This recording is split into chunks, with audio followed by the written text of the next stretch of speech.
ખસ્તા એકદમ ખારી જેવી બની છે. હેલો માય ડિયર ફ્રેન્ડ્સ, હું નિમિષા પ્રજાપતિ તમારું સ્વાગત કરું છું મારા કિચનમાં. આજે આપણે બનાવીશું દિવાળી માટે સ્પેશિયલ પડવાળી ફરસી પૂરી. સૌપ્રથમ એના માટે 1 સ્પૂન જેટલા મરી લઈ લઈશું અને આ મરીને અધકચરા ખાયણીમાં વાટી લઈશું. મરી વટાઈ જાય એટલે એક બાઉલમાં મોટી વાટકી મેદાનો લોટ લઈ લઈશું. મેદાનો લોટ મેં 250 ગ્રામ લીધો છે. આટલા મેદાના લોટથી 400 ગ્રામ જેટલી પડવાળી ફરસી પૂરી બનીને તૈયાર થશે. તો હવે લોટ બાંધવા માટે 1 સ્પૂન અજમો લઈને હાથમાં મસળી લઈશું અને તેમાં એડ કરી દઈશું. પછી તેમાં 1 સ્પૂન મરી પાવડર, સ્વાદ અનુસાર મીઠું, 1 સ્પૂન જીરું, 1 સ્પૂન જેટલા તલ અને તેમાં 3 થી 4 ટેબલસ્પૂન ઘી એડ કરી દઈશું. મેં મોણમાં ઘી વાપર્યું છે. તમારે તેલનો ઉપયોગ કરવો હોય તો કરી શકો છો. ઘી નાખવાથી પૂરી એકદમ ખસ્તા બને છે. ત્યારબાદ તેમાં 2 સ્પૂન જેટલી સૂકી મેથીના પાન એડ કરી દઈશું. આ બધી જ સામગ્રીને આપણે સરખી રીતે મિક્સ કરી દઈશું. હવે આપણે મુઠ્ઠી પડે એ રીતનું મોણ આપવાનું છે. જો તમારે મુઠ્ઠી ના પડતી હોય તો મોણમાં થોડું ઘી ઉમેરી લેવું. હવે આપણે થોડું થોડું પાણી લેતા જઈશું અને લોટ બાંધતા જઈશું.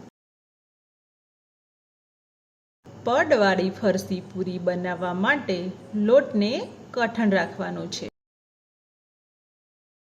જેના માટે મારે અડધા ગ્લાસથી ઓછા પાણીની જરૂર પડી છે. બને ત્યાં સુધી લોટને બાંધતી વખતે સારી રીતે મસળીને બાંધીશું તો પૂરી એકદમ ખસ્તા બનશે. તમે જોઈ શકો છો લોટ આપણો બંધાઈને એકદમ તૈયાર થઈ ગયો છે. ત્યારબાદ બંધાઈ ગયેલા લોટ પર 1 સ્પૂન તેલ એડ કરી દઈશું. લોટને સારી રીતે મસળીને રાખી દઈશું, જેથી પૂરીના લેયર સારા બનશે. ત્યારબાદ લોટને ઢાંકીને 10 મિનિટ સુધી રેસ્ટ આપીશું. 10 મિનિટ પછી તમે જોઈ શકો છો કે લોટ એકદમ સ્મૂથ બનીને તૈયાર થઈ ગયો છે. હવે આપણે લોટમાંથી આ રીતે એક સરખા લુવા બનાવી દઈશું. હવે રોટલી વણતા પહેલા ઓરસિયા પર તેલ નાખીને ગ્રીસ કરી દઈશું. હવે લુવાને ઓરસિયા પર રાખીને પતલી અને મોટી સાઈઝની રોટલી બનાવી દઈશું. ખાસ ધ્યાન રાખવાનું છે કે પડવાળી ફરસી પૂરી બનાવવા માટે રોટલીને એકદમ પતલી વણવાની છે. તમે જોઈ શકો છો કે મેં એક લુવામાંથી આટલી મોટી સાઈઝની પતલી રોટલી વણી છે. રોટલીની થિકનેસ આટલી પતલી રાખવાની છે. આ જ રીતે આપણે બીજા લુવા બનાવીને તેમાંથી મોટી સાઈઝની પતલી રોટલી બનાવી દઈશું અને બીજી રોટલીની પણ આટલી થિકનેસ રાખવાની છે. આ જ રીતે ત્રીજી રોટલી પણ બનાવી દઈશું અને એની પણ એટલી જ થિકનેસ રાખવાની છે.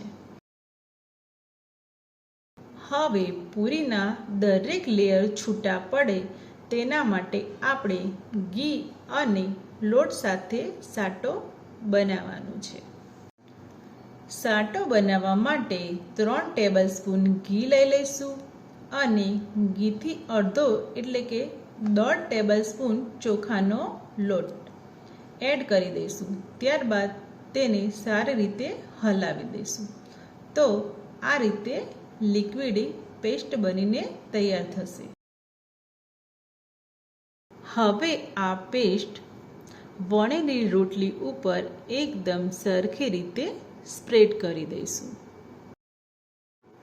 અને તેના ઉપર બીજી રોટલીને સરખી રીતે ગોઠવી દઈશું અને તેની ઉપર ફરીથી પેસ્ટને સરખી રીતે સ્પ્રેડ કરીને તેના ઉપર ત્રીજી રોટલીને ગોઠવી દઈશું અને તેના ઉપર પણ પેસ્ટને એડ કરીને સ્પ્રેડ કરી દઈશું, જેથી આ લિક્વિડ પેસ્ટના લીધે પૂરીના લેયર એકદમ છૂટા છૂટા બનશે. હવે આ રીતે ત્રણેય રોટલીના લેયર સાથે રોલ વાળવાનો છે અને રોલને ટાઈટ રીતે ગોળ વાળતા જઈશું. જો રોલ ઢીલો હશે તો પૂરી તળતી વખતે પૂરીના લેયર છૂટા પડી જશે. હવે રોલને બંધ કરવા માટે તેની ઉપરની સાઈડ પર પાણી લગાવી દઈશું, જેથી સારી રીતે લોટ ચીપકી જશે અને રોલ ખુલી નહીં જાય. હવે રોલ બનીને તૈયાર થઈ ગયો છે. પછી આ રોલ ઉપર એકદમ હલકા હાથે પ્રેસ કરતા જઈશું અને ગોળ ફેરવતા જઈશું.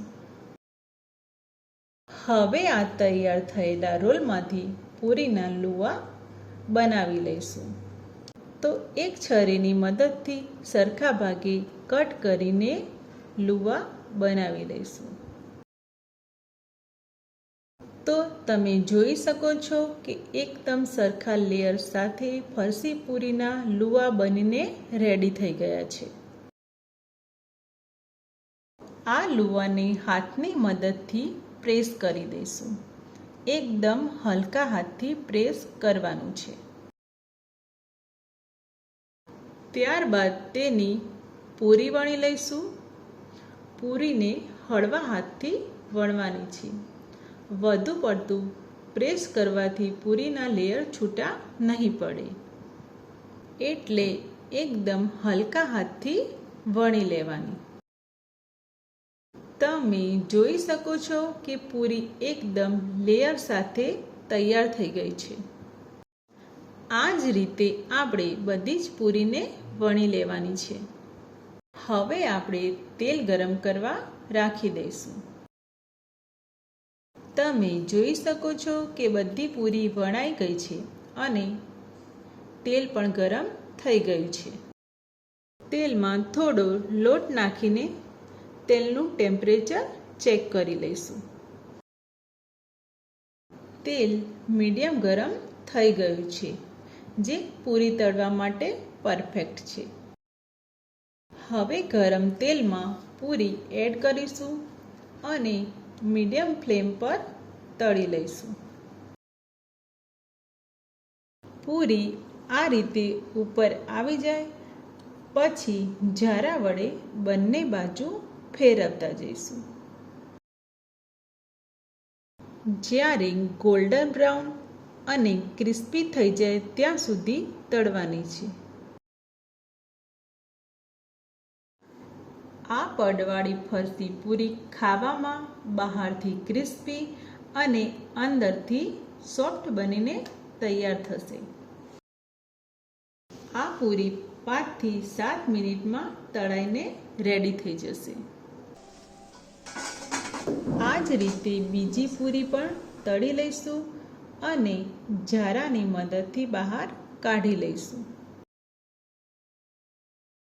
હવે તમે જોઈ શકો છો કે આપણી પડવાળી ફરસી પૂરી તૈયાર થઈ ગઈ છે અને જુદા જુદા લેયર પણ પરફેક્ટ દેખાય છે.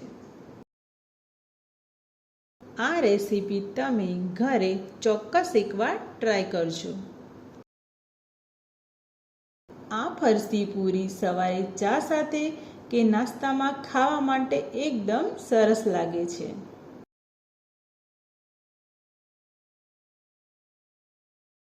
હું તમને મારા હાથમાં એક પૂરી લઈને બતાવી દઉં છું કે આપણી પડવાળી ફરસી પૂરી કેટલી સોફ્ટ અને ખસ્તા બની છે.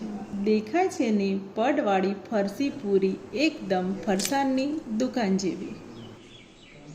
અને મારી આ રેસીપી તમને કેવી લાગી એ કોમેન્ટમાં જરૂર કહેજો. અને મારી આ ચેનલને લાઈક કરજો, શેર કરજો, સબસ્ક્રાઈબ કરજો. તો ચાલો હવે મળીએ નવી રેસીપી સાથે. જય શ્રી કૃષ્ણ.